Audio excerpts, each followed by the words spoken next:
ইসলাম যে পাঁচটি বুনিয়াদের উপরে সুপ্রতিষ্ঠিত, ইসলাম নামক অট্টালিকা বা প্রাসাদ যে পাঁচটি মূল ভিত্তির উপরে প্রতিষ্ঠিত, সেই পাঁচটি মূল ভিত্তির পঞ্চম ভিত্তি হচ্ছে হজ করা। কি করা? হজ করা। এই হজ সকলের উপরে ফরজ নয়। বর্তমান সৌদি আরবের মক্কা নগরীতে পৌঁছার যে ব্যক্তির শারীরিক, মানসিক এবং আর্থিক এবিলিটি রয়েছে, সামর্থ্য রয়েছে, সেই ব্যক্তির উপরেই কেবল হজ ফরজ, নারী এবং পুরুষ নির্বিভেদে। সুতরাং এই হজ খুবই গুরুত্বপূর্ণ, অর্থবহ এবং বহুমুখী শিক্ষার সমাহার একটি ইবাদত। এ নিয়ে আমাদের ধারাবাহিক আলোচনা চলবে ইনশাআল্লাহ। আজকে আলোচনার প্রারম্ভে আপনাদেরকে কয়েকটি বিষয়ে অবহিত করেই আজকের আলোচনায় ফিরবো ইনশাআল্লাহ। এ প্রসঙ্গে আমি একটি বিষয় আপনাদের সামনে তুলে ধরতে চাই, তা হচ্ছে ব্রিটিশ পার্লামেন্টে একজন ব্রিটিশ পার্লামেন্টারিয়ান, একজন ব্রিটিশ বিশিষ্ট রাজনীতিবিদ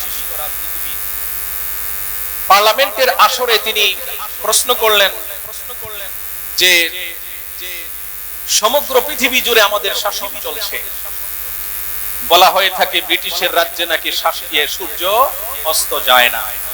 কথাটি যদিও ঠিক নয়, কিন্তু বলা হয়ে থাকে। তো একজন ব্রিটিশ রাজনীতিবিদ প্রশ্ন করলো যে পৃথিবীর বিভিন্ন অঞ্চলকে আমরা কলোনি বানিয়ে আমরা সেই অঞ্চলগুলোকে আধুনিকায়ন করেছি, আমরা উন্নতির জোয়ার বইয়ে দিয়েছি, কিন্তু তারপরেও বিশেষ করে মুসলিম অধ্যুষিত অঞ্চলগুলোকে আমরা কেন ধরে রাখতে পারছি না?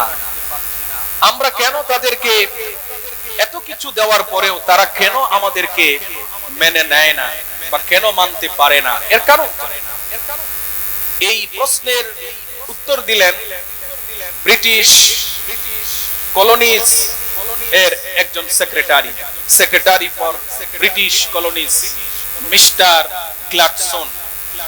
মিস্টার গ্ল্যাডস্টোন ছিলেন এমন একজন বিশিষ্ট ব্রিটিশ রাজনীতিবিদ যিনি বিশ্বের প্রায় সকল দেশ যেগুলোতে ব্রিটিশের শাসন চলে তিনি চষে বেরিয়েছেন এবং এ সম্পর্কে তিনি একটি নাতিদীর্ঘ রিপোর্ট তিনি তৈরি করেছেন। সেই রিপোর্টটি তিনি পার্লামেন্টে পেশ করলেন জনৈক পার্লামেন্টারিয়ানের প্রশ্নের উত্তরে বা তার প্রশ্নের জবাব দিতে গিয়ে তিনি বিশেষ করে বলেছেন যে মুসলিম অধ্যুষিত দেশগুলোকে আমরা কেন পরাধীন করে রাখতে পারি না। তার কারণ যতদিন মুসলমানদের কাছে তিনটা জিনিস থাকবে, অক্ষত থাকবে, ততদিন পর্যন্ত আমরা মুসলমানদেরকে কোনদিন পরাধীনতার শৃঙ্খলে আমরা আবদ্ধ করে রাখতে পারবো না, তাদেরকে আমাদের গোলাম বানিয়ে রাখতে পারবো না। এটা সম্ভব নয়, কারণ তাদের সোর্স অফ পাওয়ার হচ্ছে তিনটা জিনিস, তাদের শক্তির উৎস হচ্ছে কয়টা জিনিস? তিনটা জিনিস। আপনারা চিন্তা করেন তো কি তিনটা জিনিস আমাদের হাতে আছে যা নিয়ে তাদের মাথা ব্যথার অন্ত নেই। তারা একের পর এক ষড়যন্ত্রের জাল বিস্তার করে যাচ্ছে এই তিনটা জিনিসকে মুসলমানদের হাত থেকে কেড়ে নিয়ে ধ্বংস করে দেওয়ার জন্য, কিন্তু কিয়ামত পর্যন্ত তারা সেটা পারবে। বলেন তো সেই তিনটা জিনিস কি হতে পারে? নাম্বার ওয়ান আল কোরআনুল কারীম, মহাগ্রন্থ আল কোরআন। এই আল কোরআন যতদিন মুসলমানদের হাতে অক্ষত অবস্থায় থাকবে ততদিন মুসলমানদেরকে কেউ গোলাম বানিয়ে রাখতে পারবে নাম্বার ওয়ান। অনেক ব্যাখ্যা আছে, আমি সেদিকে যাচ্ছি না কারণ এটা আজকের আলোচনার প্রাসঙ্গিক নয়। নাম্বার টু হচ্ছে বর্তমান সৌদি আরবের মক্কা নগরীতে অবস্থিত আমাদের প্রাণের কিবলা। কোটি কোটি মুসলমান পৃথিবীর বিভিন্ন প্রান্ত থেকে দৈনিক কমপক্ষে 5 বার যেদিকে ফিরে আল্লাহ পাকের ইবাদত করে সেই আল কাবাতুল মুশাররাফা বা সেই পবিত্র কাবা ঘর, এই কাবা ঘর যতদিন মুসলমানদের নিয়ন্ত্রণে থাকবে যতদিন অক্ষত থাকবে ততদিন মুসলমানদেরকে গোলাম বানিয়ে রাখা যাবে। প্রত্যেকটা কথার পিছনে লম্বা ব্যাখ্যা আছে। নাম্বার 3 হচ্ছে সভ্যতার লীলাভূমি বর্তমান মিশর, হযরত ইউসুফ আলাইহিস সালাতু ওয়াস সালামের দেশ, নবী মুসার দেশ, অভিশপ্ত ফেরাউনের দেশ। সেই মিশরে অবস্থিত পৃথিবীর প্রাচীনতম পূর্ণাঙ্গ বিশ্ববিদ্যালয় ইউনিভার্সিটি আল আজহার ইউনিভার্সিটি বা আল আজহার বিশ্ববিদ্যালয়। যতদিন পর্যন্ত এই বিশ্ববিদ্যালয় অক্ষত থাকবে ততদিন পর্যন্ত মুসলমানদেরকে গোলাম বানিয়ে রাখা যাবে। আমি প্রথম এবং তৃতীয় এই দুটো নিয়ে আমার আজকের আলোচনা নয়, আমার আজকের আলোচনা হচ্ছে দ্বিতীয় বিষয়টিকে নিয়ে। কেন তারা একথা বলতে পারলো যে কাবা শরীফ যতদিন আমাদের নিয়ন্ত্রণে থাকবে ততদিন আমাদেরকে গোলাম বানিয়ে রাখা যাবে। এতটুকু কথা মনে রাখুন। এবং এরপরে আসুন যে আল্লাহ পাক আমাদের উপরে হজকে ফরজ করেছেন। হজকে কি করেছেন? ফরজ করেছেন। সূরা আলে ইমরানের 97 নম্বর আয়াতে আল্লাহ পাক তিনি সমগ্র মুসলিম মিল্লাতকে অ্যাড্রেস করে আল্লাহ পাক কি বলছেন? আল্লাহ রাব্বুল আলামিন বলেন, ওয়ালিল্লাহি আলান নাসি হিজ্জুল বাইতি মান ইসতাতা ইলাইহি সাবিলা। আল্লাহ পাক বলছেন সমগ্র মানব জাতির উপরে, বিশেষ করে উম্মতে মুহাম্মাদির উপরে আল্লাহ পাকের হক, আল্লাহ পাকের রাইট, আল্লাহ পাকের অধিকার যে তারা যদি মক্কা নগরী পর্যন্ত পৌঁছার সক্ষমতা রাখে তবে তারা যেন আল্লাহ পাকের ঘরের জিয়ারত তারা যেন করে এবং এর সঙ্গে আরো কিছু পবিত্র স্থান তারা যেন জিয়ারত করে। এটা মানব জাতির উপরে, মুসলিম মিল্লাতের উপরে আল্লাহ পাকের হক। এই আয়াতের মাধ্যমে আমরা হজের ফরজ সম্পর্কে ধারণা পাই। এরপরে বিশুদ্ধ হাদিসে এসেছে, হাদিসটি বুখারী এবং মুসলিম শরীফে এসেছে। বিশুদ্ধতার ব্যাপারে হাদিস প্রশ্নাতীত, এখানে প্রশ্ন করার কারো কোনো সুযোগ নেই। আল্লাহ নবী বলছেন, আল হজ্জুল মাবরুর লাইসা লাহু জাযাউন ইল্লাল জান্নাহ। আল হজ্জুল মাবরুর একটি কবুল হজ। কবুল হজের ব্যাখ্যা কি তা পরে দেব, আজকে না, অন্য আলোচনায় দেব। কবুল হজ যে হজটা আল্লাহ পাকের সন্তুষ্টির জন্য হবে, হাজি খেতাব লাগানোর জন্য নয়। যে হজটাকে আল্লাহ কবুল করবেন সেই কবুল হজের বিনিময় শুধুমাত্র কেবলমাত্র একমাত্র আল্লাহর জান্নাত ছাড়া আর কিছুই। হজ কবুল, ডাইরেক্ট আপনি জান্নাতুল ফেরদাউসের মেহমান। আলহামদুলিল্লাহ।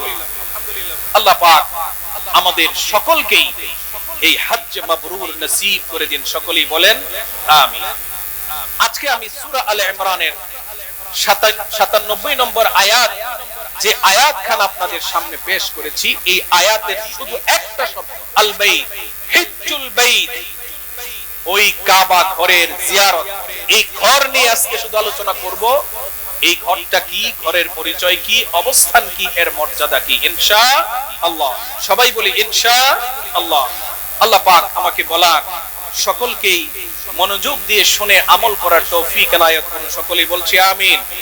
সুপ্রিয় উপস্থিতি, সর্বপ্রথম জেনে নেই এই কাবা ঘর, আল্লাহ তাআলা পৃথিবীতে অনেক নয়নাভিরাম সুন্দর সুন্দর জায়গা আছে, অঞ্চল আছে।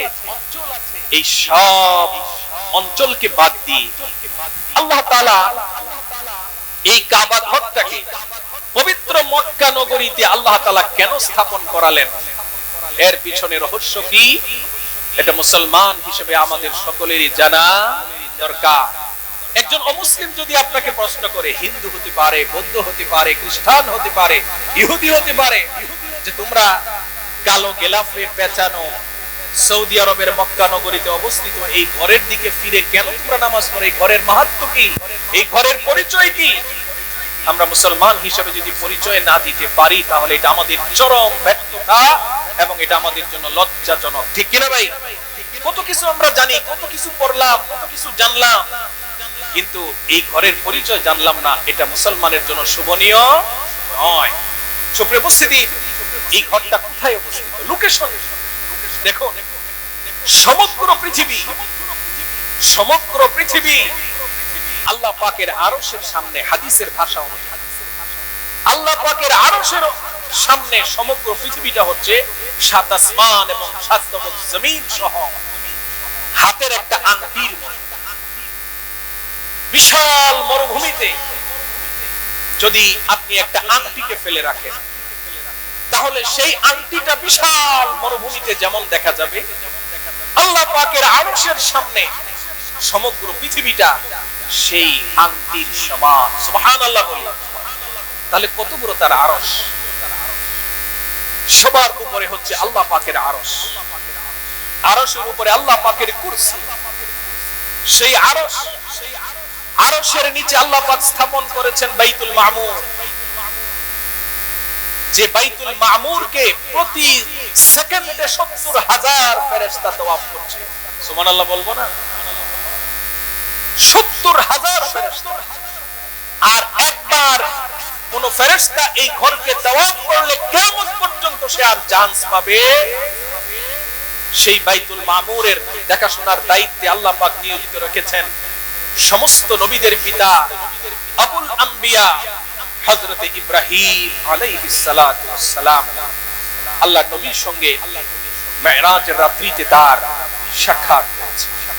সবার উপরে আল্লাহ পাকের আরশ, আরশের নিচে বাইতুল মামুর, বাইতুল মামুরের নিচে হচ্ছে সিদরাতুল মুনতাহা, একটি বর্ডার, পবিত্র একটি বর্ডার। যে বর্ডারের কাছে গিয়ে ফেরেশতা জিবরিল, ফেরেশতাদের সর্দার জিবরিল বলেছিলেন, নবী গো, দীর্ঘ সময় আপনার সাথে সফর সঙ্গী ছিলাম, সুবিধা অসুবিধা দেখার দায়িত্ব আমার উপরে ছিল। আমি আমানতের সাথে সেই দায়িত্ব পালন করে সিদরাতুল মুনতাহা পর্যন্ত আপনাকে পৌঁছে দিলাম। এই বর্ডার ক্রস করার কোন অনুমতি আমি ফেরেশতাদের সর্দার জিবরিলের নাই। আমি যদি ক্রস করি আমার নূরের পাখাগুলো মুহূর্তের মধ্যে জ্বলে পড়ে সারখার হয়ে যাবে।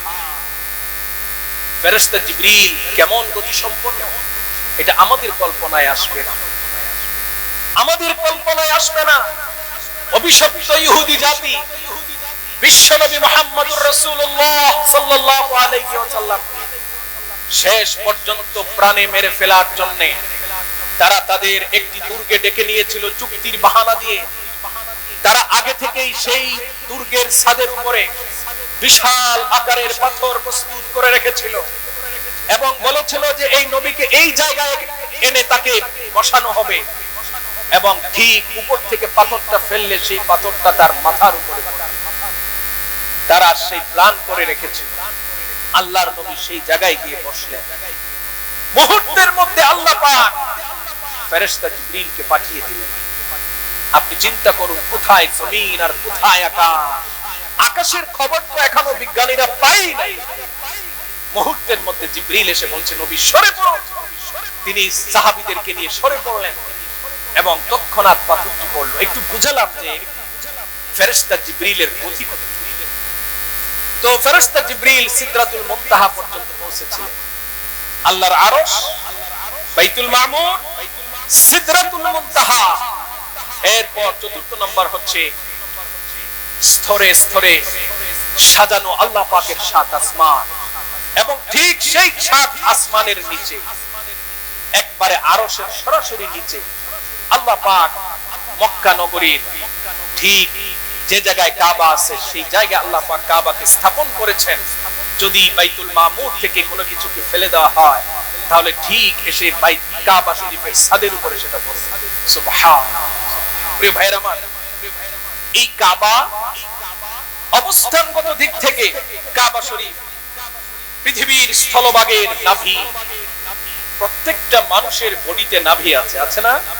এই নাভি ঠিক সেন্ট্রাল পয়েন্টে, আপনার মাথার চুল থেকে নিয়ে নাভি পর্যন্ত, নাভি থেকে নিয়ে পায়ের পা পর্যন্ত আপনি মেপে দেখুন, ঠিক সেন্ট্রাল পয়েন্টে নাভিটা অবস্থিত। এই কাবা শরীফ হচ্ছে পৃথিবীর নাভি।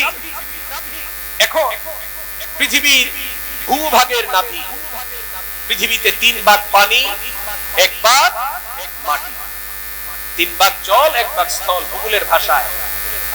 তো এই যে পৃথিবীর নাভিতে অবস্থিত, এটা পৃথিবীর সর্বপ্রথম ঘর। ঘুমানোর জন্য নয়, আরামায়েশের জন্য নয়, মানুষ আরামায়েশ করবে ঠিক আছে, কিন্তু আল্লাহ পাক বলছেন পৃথিবীর ইতিহাসের সর্বপ্রথম ঘর এটা আমার ঘর। ইবাদতের উদ্দেশ্যে আমি এটাকে বানিয়েছি, মানুষ পাঠাবো আমার গোলামের জন্য, আমি ঘর তৈরি করে রেখেছি আগেই। সুবহানাল্লাহ। আল্লাহ পাক সূরা আলে ইমরানের 96 নম্বর আয়াতে আল্লাহ তাআলা আমাদেরকে এই তথ্য দিয়ে উপকৃত করেছেন। আল্লাহ পাক বলছেন, ইন্না আউওয়ালা বাইতিন উদিআ লিন-নাস লাল্লাযী বিবাক্কাতা মুবারাকান ওয়া হুদাল লিল-আলামিন। আল্লাহ পাক বলছেন, ইন্না আউওয়ালা বাইতিন উদিআ লিন-নাস,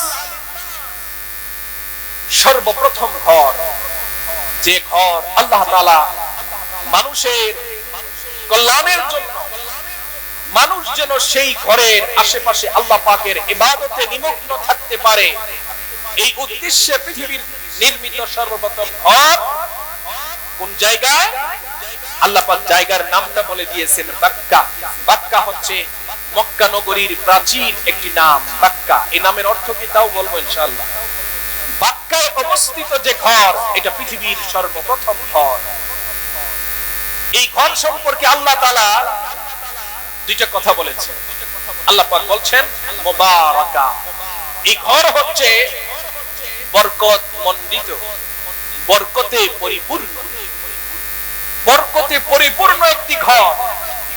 দ্বিতীয় গুণ আল্লাহ তাআলা, বৈশিষ্ট্য আল্লাহ তাআলা বলছেন ওয়া হুদাল লিল আলামিন, এই ঘর হচ্ছে সমগ্র বিশ্ববাসীর জন্য হেদায়েতের সেন্টার, হেদায়েতের প্রাণ কেন্দ্র, হেদায়েতের কেন্দ্রবিন্দু। আল্লাহ তাআলা এই দুইটা কথার মধ্যে বিশাল ব্যাখ্যা রেখে দিয়েছেন। এরপর আল্লাহ পাক বলছেন আমার এই ঘরের আশেপাশে কি আছে? আল্লাহ পাক বলছেন ফিহি আয়াতুম বাইয়িনাতুম মাকামু ইব্রাহিম। আল্লাহ পাক বলছেন যে এই ঘর এবং ঘরের আশেপাশে আমি আমার কুদরতের সুস্পষ্ট অনেক নিদর্শন আমি ছড়িয়ে ছিটিয়ে রেখে দিয়েছি। সুবহানাল্লাহ। এরপরে আল্লাহ পাক একটার কথা শুধু বলছেন ফিহি মাকাম ইব্রাহিম, এই ঘরের পাশেই রয়েছে মাকামে ইব্রাহিম। আপনারা যারা আগে হজ করেছেন মাকামে ইব্রাহিম তারা দেখেছেন। ইব্রাহিম আলাইহিস সালাম এবং তার প্রিয় পুত্র ইসমাঈল বাপ বেটাই দুজনে মিলে এই ঘর নির্মাণ করেছেন। আল্লাহ তাআলা সমগ্র বিশ্ববাসীর জন্য ইব্রাহিমের এই পরিশ্রমটাকে তিনি স্মৃতিধন্য করে রাখার জন্য আল্লাহ পাক ইব্রাহিম আলাইহিস সালাম ঘর নির্মাণের সময় যে পাথরের উপরে দাঁড়িয়ে তিনি ঘরটাকে নির্মাণ করেছেন, যখন উঁচুতে যাওয়ার প্রয়োজন হতো এই পাথরটা এমনিতেই উঁচু হয়ে যেত, যখন আবার নামার প্রয়োজন হতো অটোমেটিক সেটা নিচু হয়ে যেত। আল্লাহ পাক তার পায়ের একটা পদচিহ্ন আল্লাহ তাআলা রেখে দিয়েছেন মানব জাতির জন্য দেখার জন্য। হাজিরা জানেন, উমরা যারা করেছেন তারাও জানেন, এর কাছে গিয়ে 2 রাকাত নামাজ পড়া কি সুন্নাহ, 2 রাকাত নামাজ পড়তে হয়। এরপরে আল্লাহ পাক এই ঘর সম্পর্কে একটা তথ্য দিয়েছেন যা পৃথিবীর কোনো জায়গা সম্পর্কে নাই। আল্লাহ পাক বলছেন ওয়ামান দাখালাহু কানা আমিনা, এই ঘরের মধ্যে অর্থাৎ হেরেমে চৌহদ্দির মধ্যে, সীমার মধ্যে যে ব্যক্তি পা রাখবে সে নিরাপদ। তাকে কেউ গালি দিতে পারবে না, তাকে কেউ মারতে পারবে না, প্রাণে মারা তো দূরের কথা, তাকে হাত দিয়ে পর্যন্ত আঘাত করতে পারবে না। মশামাছি মারা যাবে? কি বলেন, মারা যাবে? ওখানের কোন দুবরা ঘাস উঠানো যাবে? যাবে না। ওখানে আপনি মশামাছি মারতে পারবেন না, আপনার মাথার চুল আপনি উপড়াতে পারবেন, আপনি সেখানে বসে নখ কাটতে পারবেন। এটাকে নিরাপদ বানিয়েছেন কে? অর্থাৎ সম্মানের চাদরে এটাকে আবৃত করে দিয়েছেন একজন, তিনি কে? আল্লাহ পাক। এটাকে সম্মান দিয়ে তিনি এটাকে সমগ্র বিশ্ববাসীর জন্য, মুসলিম মিল্লাতের জন্য আল্লাহ তাআলা এটাকে রেখেছেন আমাদের নিরাপত্তার চাবিকাঠি হিসেবে। বলি আলহামদুলিল্লাহ। প্রিয় ভাইরা, এই সম্পর্কে একটি কথা না বললেই নয়, তা হচ্ছে আমেরিকার একজন ভূতত্ত্ববিদ, তিনি যখন শুনলেন যে কোরআনে আছে, মুসলমানরা বলে যে কাবা হচ্ছে পৃথিবীর সূতিকাগার, কাবা হচ্ছে পৃথিবীর সেন্টার, এখান থেকেই আল্লাহ পাক সমগ্র পৃথিবীকে, তিনি সমগ্র পৃথিবীর মাটি এখান থেকে আল্লাহ তাআলা ছড়িয়েছে, এটা পৃথিবীর সেন্টার। তখন তিনি বললেন এটা হতেই পারে না, এটা পৃথিবীর সেন্টার হতে পারে না, সেন্টার মানে ভূভাগের সেন্টার। তখন তিনি চ্যালেঞ্জ করলেন। সৌদি সরকার সেই চ্যালেঞ্জ গ্রহণ করে বললেন আপনি গবেষণা শুরু করুন, রিসার্চ করুন, খরচ যা লাগে সৌদি সরকার বহন করবে। আপনি প্রমাণ করার চেষ্টা করুন যে মক্কা শরীফে অবস্থিত পবিত্র কাবা শরীফ পৃথিবীর সেন্টার নয়, এটা আপনি প্রমাণ করার চেষ্টা করুন, তথ্য উপাত্ত সংগ্রহ করুন। তখন তিনি লেগে গেলেন কাজে, রিসার্চ করলেন, গবেষণা করে তিনি ফলাফল প্রকাশ করলেন যা সমগ্র বিশ্ববাসীকে অবাক করে দেওয়ার মতো। তিনি বললেন আমার ধারণা সম্পূর্ণ ভুল, বরং আল্লাহ পাক কোরআনে কারীমে যে তথ্য দিয়েছেন যে এই কাবা হচ্ছে পৃথিবীর সেন্টার, এটা হচ্ছে পৃথিবীর সূতিকাগার, এমনকি পৃথিবীর সভ্যতা এবং সংস্কৃতির সূতিকাগার, এর মধ্যে কোনো সন্দেহ নাই। এখন কথা হচ্ছে তিনি কথাটা বলেছেন বলেই কি আমি মেনে নিব, আমরা মেনে নিব না। কোরআনে কারীম এই ব্যাপারে কি বলে দেখেন, মহাগ্রন্থ আল কোরআন তৌহিদ কণ্ঠে বলছে, সূরা শুরার 7 নম্বর আয়াত, আল্লাহ পাক বলছেন ওয়াকাযালিকা আওহাইনা ইলাইকা কুরআনান আরাবিয়্যা লিতুনযিরা উম্মাল কুরা ওয়া মান হাওলাহা। আল্লাহ পাক বলছেন ওয়াকাযালিকা আওহাইনা ইলাইক, হে নবী এভাবেই আমি ওহীর মারফত আপনার কাছে প্রেরণ করেছি সমগ্র বিশ্বের মহাবিশ্বয়, মহাবিশ্বের মহাবিশ্বয় বিশ্ব নবীর অপরিবর্তনীয় একটি মুজিজা মহাগ্রন্থ আল কোরআন ওহীর মাধ্যমে গোটা 23 বছরে অল্প অল্প করে আমি আপনার প্রতি প্রেরণ করেছি। পৃথিবীর অন্য কোনো ভাষায় নয়, উর্দু ভাষায় নয়, হিন্দি ভাষায় নয়, সংস্কৃত ভাষায় নয়, বাংলা ভাষায় নয়, ইংরেজি ভাষায় নয়, আল্লাহ পাক বলছেন আরবি ভাষায়। কোন ভাষায় বলেন তো? আরবি ভাষায়। আরবি ভাষাকে এই কোরআন রক্ষা করেছে, অন্যথায় আরবি শুদ্ধ ভাষার বিরুদ্ধেও ষড়যন্ত্রের কোনো অন্ত ছিল না। আমরা যখন মিশরের আল আজহার বিশ্ববিদ্যালয়ে যখন অনার্সের ছাত্র, তখন 4th ইয়ারে ওঠার সময় শুনলাম কে বা কারা যেন কোরআনের মতো কিছু সূরা রচনা করে ফেসবুক ইয়েতে তারা অনলাইনে ছেড়ে দিয়েছে।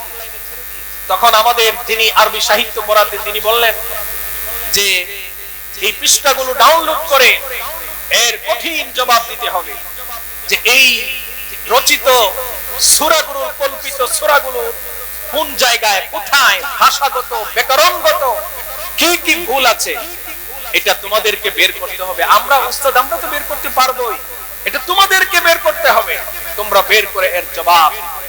প্রিয় ভাইরা, কোরআনে কারীমের মতো একটি কোরআন তারা রচনা করে আনতে পারে নাই, আগেও পারে নাই, আগামী দিনে পারবে না। আল্লাহ তাআলা চ্যালেঞ্জটাকে আরো সহজ করলেন। ঠিক আছে, 114টা সূরা নয়, মাত্র 10টা সূরার মতো সূরা বানিয়ে নিয়ে আসো। সেই চ্যালেঞ্জ তখন আরবের বুকে বড় বড় কবি সাহিত্যিকরা ছিল, যারা নিজেদের ভাষা নিয়ে গৌরব করত, তারা সেই চ্যালেঞ্জ গ্রহণ করে নাই। তারা বড় বড় ভাষার বড় বড় পণ্ডিত ছিলেন, তারা সেই চ্যালেঞ্জ গ্রহণ করেন নাই। আল্লাহ পাক আরো সহজ করে দিলেন। ঠিক আছে, কোরআনে কারীমের একটা সূরার মতো সূরা, তবে কোরআনে কারীমের সবচেয়ে বড় সূরার মতো সূরা নয়, কোরআনে কারীমের কনিষ্ঠতম সবচেয়ে ছোট সূরার মতো একটা সূরা তোমরা রচনা করে নিয়ে আসো। কিন্তু অত্যন্ত পরিতাপের বিষয়, আরবি সাহিত্যের সেই চরম উৎকর্ষের যুগে কবি সাহিত্যিকরা সেই চ্যালেঞ্জ গ্রহণ করে নাই। আজকের দিনে করবে পারবে তা তো কল্পনাও করা যায় না। আল্লাহ রাব্বুল আলামিন এই চ্যালেঞ্জ শুধু মানব জাতিকে দেয় নাই, আল্লাহ পাক বলেছেন আমি জিন এবং ইনসানকে এই চ্যালেঞ্জ দিলাম, একত্রিত হয়ে সম্মিলিত প্রচেষ্টায় তোমরা প্রচেষ্টা ব্যয় করো, দেখো পারো কিনা। আল্লাহ পাক কোরআনে কারীমের মধ্যে তিনি বলে দিয়েছেন তারা আগেও পারে নাই, সামনেও তারা কখনো পারবে না। আল্লাহ পাক এই কোরআনকে তিনি আরবি ভাষায় নাজিল করে দিয়েছে। কোন ভাষায়? আরবি ভাষায়। আরবি ভাষা কত সমৃদ্ধ, আরবি ভাষার ইতিহাস পড়লেই আপনারা বুঝতে পারবেন। প্রিয় ভাইরা আমার, আল্লাহ পাক বলছেন নবী হে, এমনি ভাবে আমি আপনার প্রতি নাজিল করেছি এই কোরআন আরবি ভাষায়। কেন নাজিল করলাম? লক্ষ্য উদ্দেশ্য কি? আল্লাহ পাক বলছেন লিতুনজিরা উম্মাল কুরা ওয়া মান হাওলাহা, যেন আপনি এই কোরআন দিয়ে আমরা আলোচনা করি, ওয়াজ করি, কোরআন দিয়ে মন গড়া কোনো কথা আমরা বলি না। কোরআনের কথাই তো বলে শেষ করা যায় না। কিচ্ছা কাহিনী বলার কোনো সুযোগ আছে? কল্পিত কিচ্ছা কাহিনী দিয়ে ওয়াজ করার কোনো সুযোগ নাই। আল্লাহ নবীকে যে শিক্ষা দিয়েছেন এই শিক্ষা আলেমদের জন্য। লিতুনজিরা উম্মাল কুরা, আপনি যেন ভীতি প্রদর্শন করতে পারেন এই কোরআন দিয়ে। উম্মাল কুরা, নগর সমূহের যে মা, নগর সমূহের যে মাতা, অর্থাৎ এই মক্কা নগরীতে এবং মক্কা নগরীর আশেপাশে সমগ্র পৃথিবীর দিক দিগন্তে যারা যেখানেই বসবাস করবে, কিয়ামত পর্যন্ত আল্লাহ পাক এই কোরআন দিয়ে তাদেরকে ভীতি প্রদর্শন করার আল্লাহ পাক দায়িত্ব দিয়েছেন নবীকে, এবং নবীর তিরোধানের পর সেই দায়িত্ব এসেছে উলামায়ে কেরামের। লিতুনজিরা উম্মাল কুরা ওয়া মান হাওলাহা, এখানে আল্লাহ পাক যে শব্দটা ইউজ করেছেন উম্মুল কুরা, উম্মুল কুরা মানে হচ্ছে নগর সমূহের মা, নগর সমূহের সূতিকাগার, নগর সমূহের সূচনাগার, নগর সমূহের কেন্দ্র বা সেন্টার। সুতরাং আমেরিকার কোন ভূগোল বিজ্ঞানী প্রমাণ করলো কি করলো না সেটা আমাদের লক্ষণীয় বিষয় নয়। আমাদের লক্ষণীয় বিষয় হচ্ছে মহাগ্রন্থ আল কুরআন কি বলেছে, ঠিক কিনা ভাই? তো আল্লাহ পাক বলছেন যে মক্কা নগরী হচ্ছে সমগ্র পৃথিবীর সূতিকাগার, সমগ্র পৃথিবীর সেন্টার। এখান থেকেই পৃথিবীর মাটি জন্ম নিয়ে দিক দিগন্তে ছড়িয়েছে। এটা কোরআন দিয়ে প্রমাণিত, বৈজ্ঞানিক ভাবে প্রমাণিত, ভৌগোলিক ভাবেও প্রমাণিত। এজন্যই secretary for British colonies mister Gladstone ভালো করে বুঝতে পেরেছে মুসলমানরা যদি জাগ্রত হয়, মুসলমান যদি সচেতন হয়, তাহলে মক্কা নগরী শুধু মুসলমানদের কেবলা থাকবে না, এই মক্কা নগরী হবে সমগ্র বিশ্বের মুসলমানদের আধ্যাত্মিক রাজধানী। এখান থেকে মুসলমানদের জন্য হজের মৌসুমে মুসলমানদের দিক নির্দেশনা আসবে, কোথায় মুসলমানেরা নির্যাতিত, কোথায় মুসলিম মিল্লাতের কি অসুবিধা। প্রতিটি বছর হজের সেই সম্মেলন থেকে এই দিক নির্দেশনা আসবে। সেই দিক নির্দেশনা অনুযায়ী মুসলিম মিল্লাত তাদের জীবন পরিচালনা যদি করে, তাহলে সমগ্র পৃথিবী আবার কোরআনের ছায়াতলে, ইসলামের ছায়াতলে জায়গা নিবে বলেই বলতে পেরেছে যে যতদিন কাবা তাদের কাছে অক্ষত থাকবে ততদিন মুসলমানদেরকে গোলাম বানিয়ে রাখা যাবে। বাস্তবতা কি? বাস্তবতা খুবই তিক্ত। বর্তমানে যারা এই কাবাকে নিয়ন্ত্রণ করছেন, সৌদি আরবকে যারা শাসন করছেন, এরা বাহ্যিকভাবে বেশভূষায় খুব ভালো দেখা গেলেও এই মানুষগুলোর অন্তর, পরিপূর্ণ অন্তরগুলো, সবার কথা বলছি না, অধিকাংশের কথা বলছি, এই শাসকগুলোর অন্তর, এই অন্তর কালা, এই অন্তরের মধ্যে নিফাক ছাড়া, কপটতা ছাড়া, মুনাফিকি ছাড়া, ইহুদিদের প্রতি গোপন প্রেম এবং বন্দনা ছাড়া আর কিছুই নাই। কথা ঠিক কিনা? এই কথা নিঃসন্দেহে বলা যায়। মুসলিম বিশ্বের বড় বড় পণ্ডিতেরা আরব বিশ্বের শাসকদেরকে চিঠি দিয়ে ব্যক্তিগতভাবে সাক্ষাৎ করে বারবার বলেছে, সমগ্র মুসলিম মিল্লাতকে নেতৃত্ব দেওয়ার জন্য, সমগ্র বিশ্বকে নেতৃত্ব দেওয়ার জন্য যা কিছু দরকার আল্লাহ পাক সব আপনাদের পদতলে জমা করে দিয়েছেন। শুধু ইচ্ছা পোষণ করেন, সাহসিকতার সাথে শুধু পদক্ষেপ নেন, সমগ্র বিশ্ব আপনাদের পদতলে লুটিয়ে পড়বে কোরআনের ভাষায়, কোরআনের দেওয়া তথ্য অনুযায়ী। কিন্তু আফসোস, আজকে আমেরিকার প্রেসিডেন্ট, সাবেক প্রেসিডেন্ট, পাগল প্রেসিডেন্ট ডোনাল্ড ট্রাম্প, একবার বর্তমান যে ক্রাউন প্রিন্স রয়েছে, এই ক্রাউন প্রিন্সের যে বাবা সালমান, এই সালমানকে অবজ্ঞা করে ডাক দিয়ে বলেছিল, এই বাদশা, এই কিং, অবজ্ঞা করে বলেছিল, যদি 15 দিনের জন্য আমাদের সমর্থনটাকে আমরা প্রত্যাহার করি, তোমার মসনদ টিকবে না। আজকে ফিলিস্তিনের যে দুর্দশা, 36,000 মুসলিম সন্তানকে, 36,000 রাসূলের উম্মতকে নির্দয়ভাবে আজকে ইহুদিরা যে হত্যা করেছে, আমেরিকা বলছে এটা নাকি গণহত্যা নয়। আজকে এই কথা বলার তো দূরের কথা, মুখ খোলার সাহস পেত না যদি সৌদি আরব সঠিকভাবে তারা যদি পদক্ষেপ নিত। কথা ঠিক কিনা? মুসলমান, সৌদি আরব যদি নীরব হয়ে যায়, মুসলিম মিল্লাতের উপর থেকে কিন্তু সেই দায়ভার বন্ধ হয়ে যায় না, সরে যায় না। আমাদের উপরও দায়ভার আছে তাদের পক্ষে কথা বলার এবং তাদেরকে সমর্থন করার। গাজার নির্যাতিত, নিষ্পেষিত, অবহেলিত, বঞ্চিত মুসলিমদের পক্ষে আমাদের কথা বলার অধিকার আছে। কথা ঠিক কিনা বলেন? এই অধিকার আমাদেরকে কোরআন দিয়েছে। আমরা তাদের পক্ষে সব সময় সোচ্চার থাকবো। কি বলে থাকবো কিনা? ইনশাআল্লাহ। ছোটখাটো মতামত নিয়ে, ছোটখাটো বিষয় নিয়ে আজকে আমরা ফেসবুককে গরম করে দিচ্ছি। নবী 40 বছর আগে নবী ছিলেন না নবী 40 বছর পরে নবী হয়েছেন? কেন ভাই?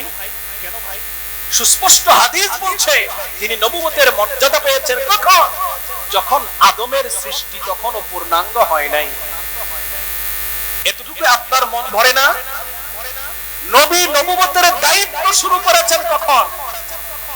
তিনি যখন 7 বছরের বালক, 8 বছরের বালক, 12 বছরের টিন এজার, তখন কি তিনি নবুয়তের দায়িত্ব শুরু করেছেন? না। কোরআন কি পড়েন না?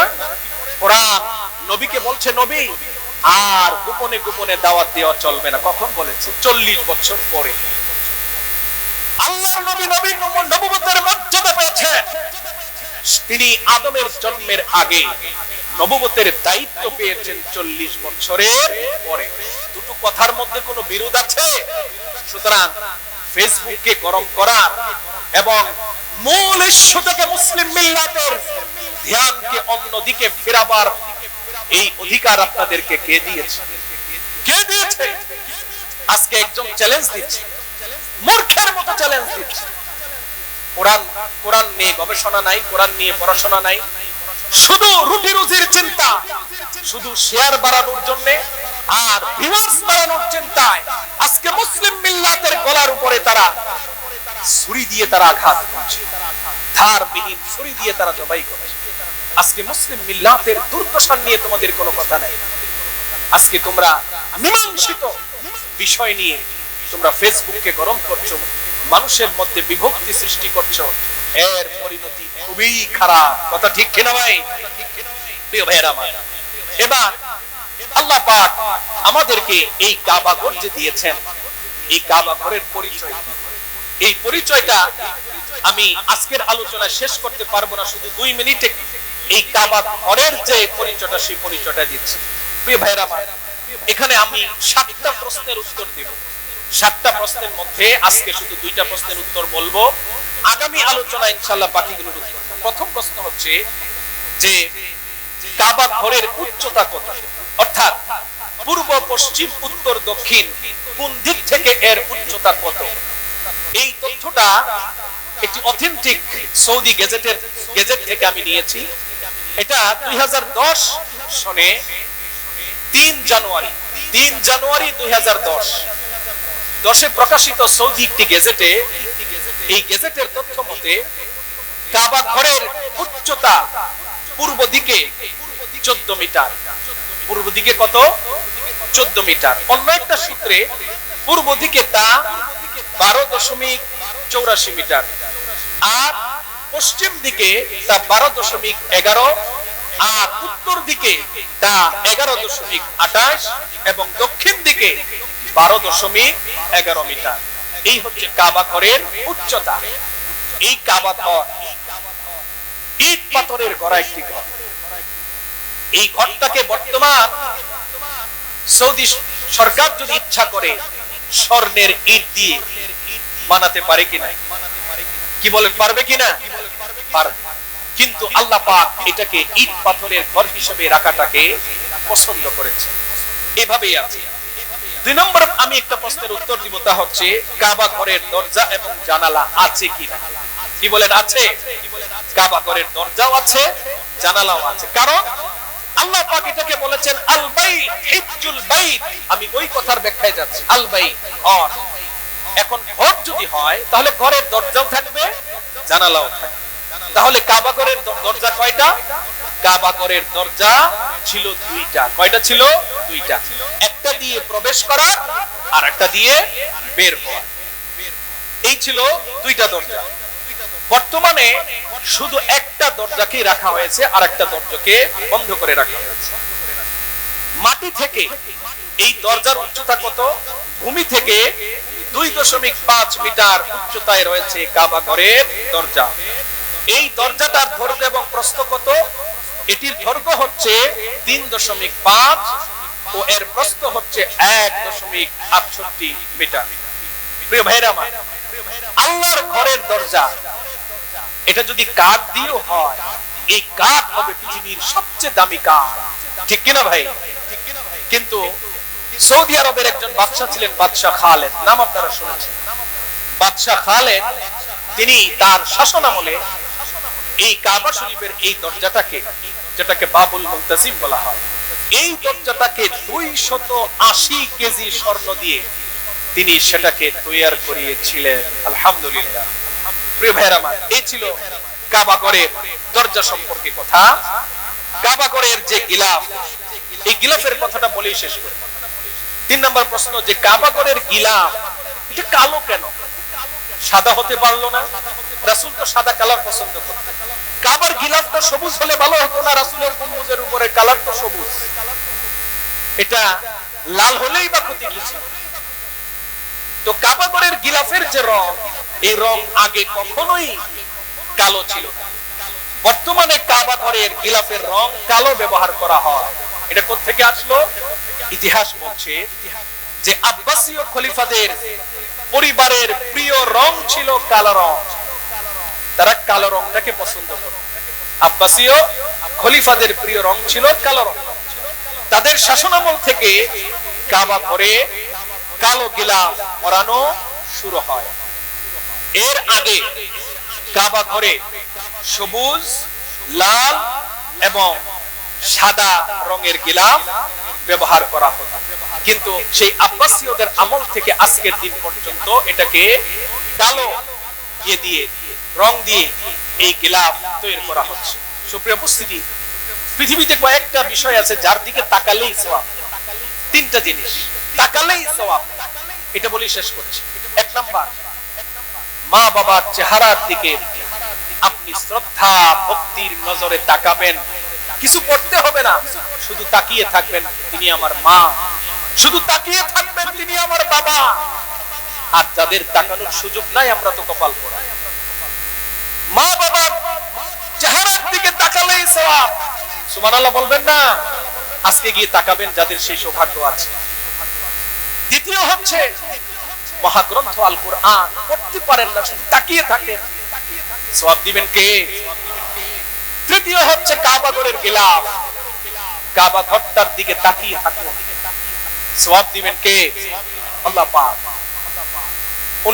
2000 সনে 1900 এর শুরুতে 2000 সনে আমি প্রথম যখন উমরায় গেলাম, রাত 3টায় কাবা ঘরের চত্বরে বসে, তখন এত মানুষজন ছিল না, প্রায় নীরবে ছিল, কিছু মানুষ ছিল। কাবা ঘরের গিলাফের দিকে যতক্ষণ তাকিয়েছিলাম, কি বলবো, ভাষায় প্রকাশ করার মতো, ততক্ষণ মনে হচ্ছিল পৃথিবীর সমস্ত সৌন্দর্য যেন আল্লাহ পাক সেই জায়গায় এনে একত্রিত করে দিয়েছেন। সুবহানাল্লাহ। আল্লাহ পাক আমাদেরকে সচক্ষে সবাইকে সেই সৌন্দর্য অবলোকন করার তৌফিক এনায়েত করুন। সকলে বলছে আমিন। যারা সুন্নাত করেন নাই সুন্নাত আদায় করেন।